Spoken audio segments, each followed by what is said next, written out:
할렐루야, 함께 하신 주님을 찬양합니다. 오늘 함께 나눌 하나님의 말씀은 역대하 36장 1절부터 23절까지의 말씀으로 지속되는 언약과 은혜라는 제목으로 같이 나누기를 원합니다. 오늘 본문은요, 역대하의 가장 마지막 장입니다.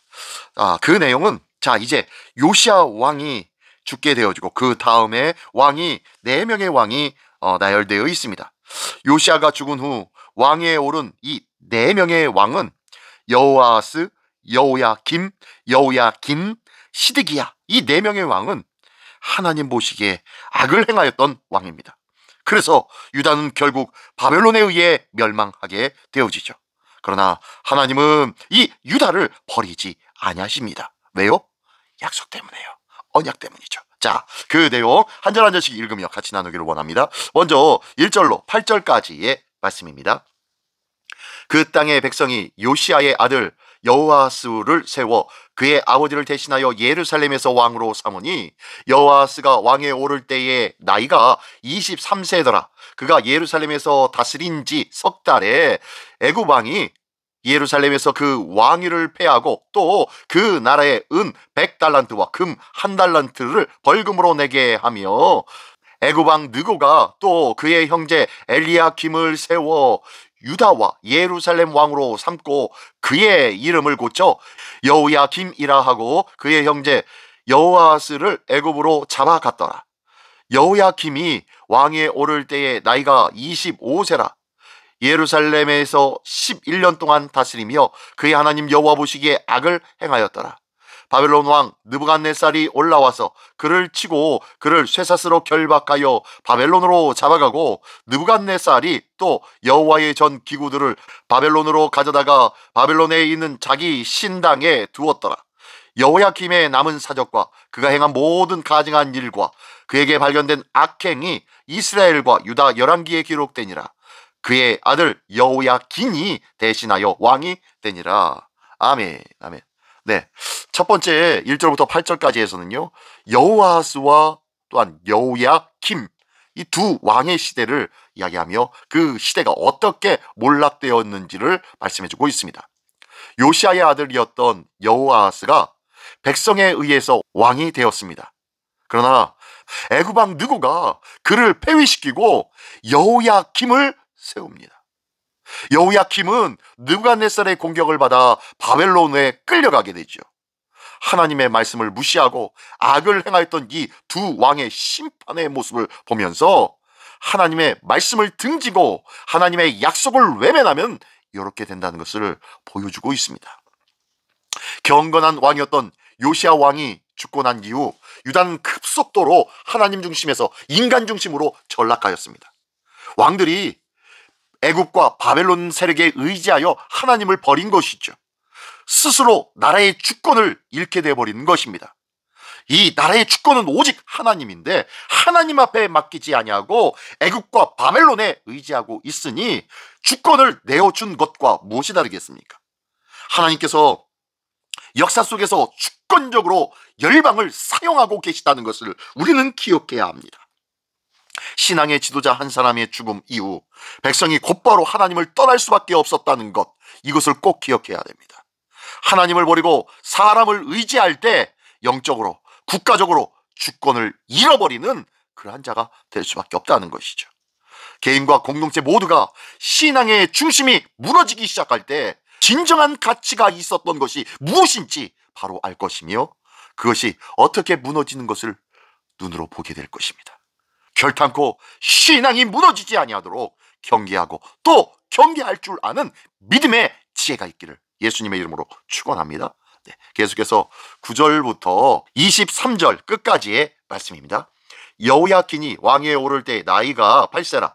예루살렘에서 석 달 열흘 동안 다스리며 여호와 보시기에 악을 행하였더라. 그 해에 느부갓네살 왕이 사람을 보내어 여호야긴을 바벨론으로 잡아가고 여호와의 전에 귀한 그릇들도 함께 가져가고 그의 숙부 시드기야를 세워 유다와 예루살렘 왕으로 삼았더라. 시드기야가 왕위에 오를 때 나이가 21세라. 예루살렘에서 11년 동안 다스리며 그의 하나님 여호와 보시기에 악을 행하고 선지자 예레미야가 여호와의 말씀으로 일러도 그 앞에서 겸손하지 아니하였으며 또한 느부갓네살 왕이 그의 하나님을 가리켜 맹세하게 하였으나 그가 왕을 배반하고 목을 곧게 하며 마음을 완악하게 하여 이스라엘 하나님 여호와께로 돌아오지 아니하였고, 모든 제사장들의 우두머리들과 백성도 크게 범죄하여 이방 모든 가증한 일을 따라서 여호와께서 예루살렘에 거룩하게 두신 그의 전을 더럽게 하였으며, 그 조상들의 하나님 여호와께서 그의 백성과 그 거하시는 곳을 아끼사 부지런히 그의 사신들을 그 백성에게로 보내어 이르셨으나, 그의 백성이 하나님의 사신들을 비웃고 그의 말씀을 멸시하며 그의 선지자를 욕하며 여호와의 진노를 그의 백성에게 미치게 하여 회복할 수 없게 하였으므로, 하나님이 갈대아 왕의 손에 그들을 다 넘기심에 그가 와서 그들의 성전에서 칼로 청년들을 죽이며 청년 남녀와 노인과 병약한 사람을 긍휼히 여기지 아니하였으며, 또 하나님의 전에 대소 그릇들과 여호와의 전에 보물과 왕과 방백들의 보물을 다 바벨론으로 가져갔고, 또 하나님의 전을 불사르며 예루살렘 성벽을 헐며 그들의 모든 궁실을 불사르며 그들의 모든 귀한 그릇들을 부수고, 칼에서 살아남은 자를 그가 바벨론으로 사로잡아가매 무리가 거기서 갈대아 왕과 그의 자손의 노예가 되어 바사국이 통치할 때까지 이르니라. 이에 토지가 황폐하여 땅이 안식년을 누린 것 같이 안식하여 70년을 지냈으니 여호와께서 예레미야의 입으로 하신 말씀이 이루어졌더라. 바사의 고레스 왕 원년에 여호와께서 예레미야의 입으로 하신 말씀을 이루시려고 여호와께서 바사와 고레스 왕의 마음을 감동시키매 그가 온 나라에 공포도 하고 조소도 내려 이르되, 바사 왕 고레스가 이같이 말하노니 하늘의 신 여호와께서 세상 만국을 내게 주셨고 나에게 명령하여 유다 예루살렘의 성전을 건축하라 하셨나니, 너희 중에 그의 백성된 자는 다 올라갈지어다. 너희 하나님 여호와께서 함께 하시기를 원하노라 하였더라. 아멘. 아멘. 네, 두 번째 단락 9절부터 마지막 23절까지의 말씀인데요, 시드기야와 유다의 최후가 나오고 있고요, 또한 고레스 바사왕 고레스를 통하여서 회복의 약속이 이루어지는 모습이 보여지고 있습니다. 먼저 9절부터 21절까지에는요 시드기야와 유다의 최후가 나오고 있는데요, 여호야긴은 18살에 왕이 되어서 3개월 만에 바벨론에 사로잡혀 갑니다. 그리고 난 다음에 바벨론은 그의 삼촌 시드기야를 왕으로 세우네요. 시드기야는 하나님과 선지자 예레미야의 말을 무시하고 반역을 하게 되죠.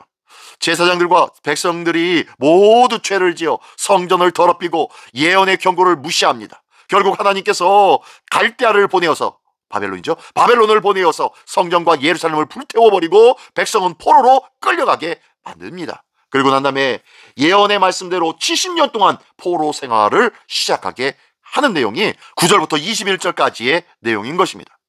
하나님은 오래 참으시되 결국 죄에 대해서 공의의 심판을 행하시는 하나님이십니다. 하나님의 말씀을 무시하는 공동체는 종국에는 멸망으로 치닫을 수밖에 없다는 것이에요. 그들의 땅이 안식할 동안 안식하게 하셨다라고 하면서 21절에 말씀하는 것처럼요, 안식일과 율법을 무시하면서 지냈던 그 대가가 바로 강제 안식을 취하게 하신 것이라는 거죠. 하나님의 말씀이 사라졌으며 하나님의 은혜가 사라졌으므로 말미암아 안식년을 섬기고 안식년을 지키지도 않고 그동안 살아왔던 것이에요. 포로 생활이 70년이니까 결국에는 77이 49, 790년 동안 안식년을 안 지켰다는 거죠. 하나님의 말씀을 행하지도 아니했다는 거예요. 하나님의 경고의 말씀을 무시하는 것은 결국 자기 파멸로 이어집니다. 말씀과 예배가 무너진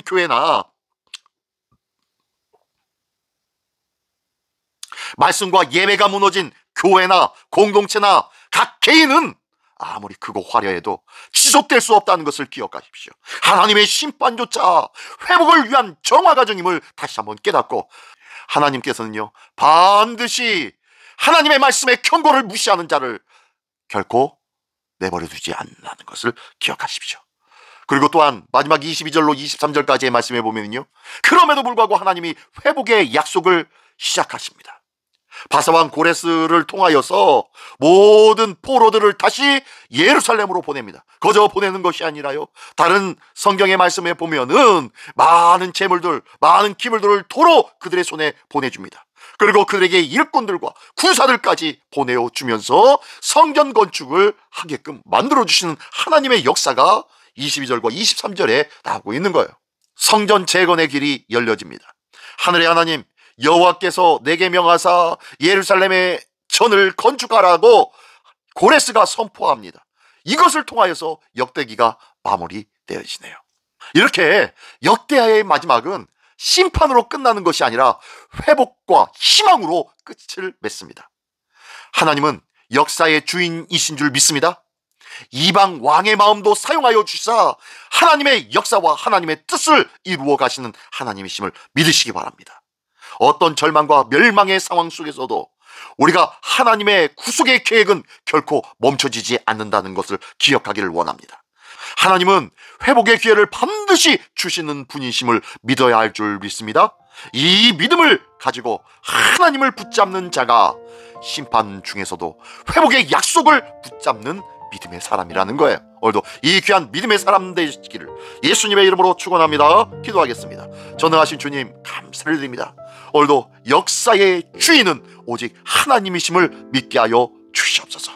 어떠한 상황과 어떠한 심판 중에서도 회복의 길을 예비하시고 인도하신 하나님을 믿게 하여 주시옵소서. 언제나 말씀과 예배의 중심을 지키게 하여 주시고 이 예배와 말씀을 통하여서 하나님의 영광을 회복하는 복된 삶을 살아가게 하여 주시옵소서. 모든 것 우리 주님께 의탁드리오며 만왕의 왕이 되신 우리 주 예수 그리스도의 이름으로 기도드리옵나이다. 아멘.